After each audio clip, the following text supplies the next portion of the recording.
двубоя на сините. Хосе Кордоба пък пропусна визитата в Пазарджик. Киконда. Хубаво е подаването за Траоре. Зад себе си той има Спас Георгиев. Именно това е опцията, която Траоре избира. Фалшово подаване от Спас Георгиев. Генов с глава. Спасяване на Пламен Андреев. И след това още веднъж работи топката Даруан, което означаваше, че го няма и завършващия удар. Марин Петков. Федерико Бариус излиза. След това Хосе Кордоба с по-неудобния си десен крак опита да овладее. Не му се получи. Диого Барбоса с Даниел Генов. Опита да хитрува Роналдо, което може да струва много скъпо на Левски. Даниел Генов пуска топката наляво към Мажуга. Мажуга е в наказателното поле. Продължава Мажуга да владее. Спасяване на Пламен Андреев.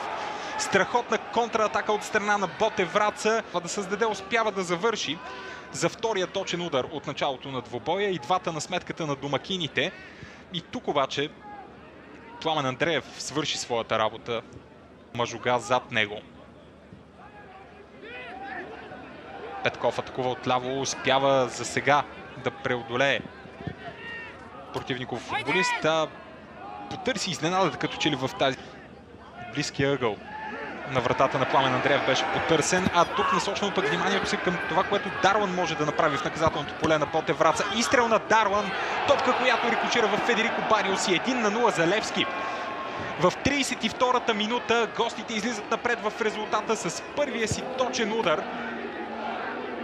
Не до край прецизни действия в собствената си половина, в собственото си наказателно поле от страна на тима на Ботев Враца, а всичко това беше наказано от Даруан. Още веднъж Федерико Бариус потърси комбинацията с Мартин Христов. Мартин Христов пък потърси Диого Барбоса. Барбоса не успя да овладее. След това Стефан Велев моментно свали напрежението, след като изчисти топката от краката на Даруан. Достатъчно настоятелен обаче беше бразилеца, за да продължи действията си, за да отнема отново топката. Справи се с Едуардо Конде до края на редовната част от първото полувреме. Мажуга в битка с Андриан Краев и Роналдо. Роналдо в крайна сметка с още добра работа в защита, след което и нарушение на Марко Мажуга, което означава. Това са и последните действия за първото полувреме. С попадение на Даруан, Левски се оттегля на почивката с аванс срещу Ботев Враца. Попадение дошло след няколко добри шанса за отбора на Христо Янев. За Даруан пък това беше първи гол от 21 май 2021 година. И още една такава подобна препратка преди да е започнал, всъщност вече в началото на второто полувреме. Брайан Мендоса и Едуардо Конде го спряха. Всичко това след не най-доброто първо докосване от Рикардиньо.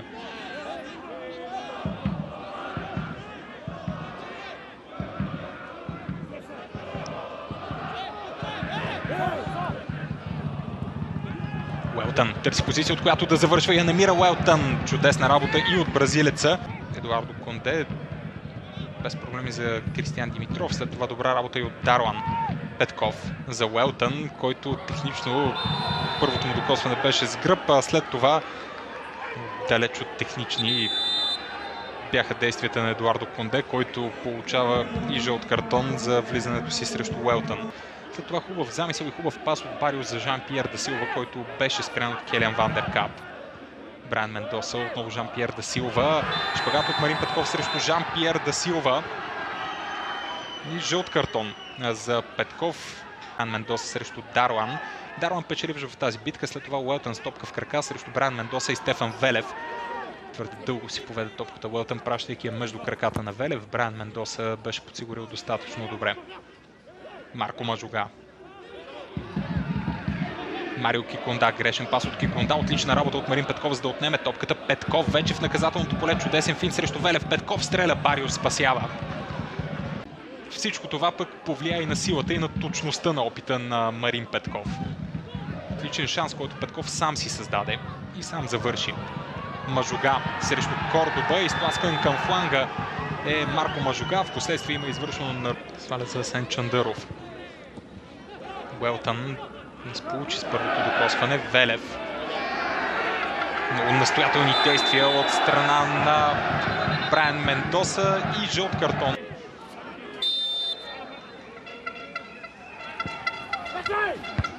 Подаване от Стефан Велев в зоната, в която имаше най-много футболисти. Генов. Кордоба в последствие не може да изчисти. Диого Барбоса пада в наказателното поле. Жестовете от Георги Давидов са играта да продължи. Ботевраца не се отказва.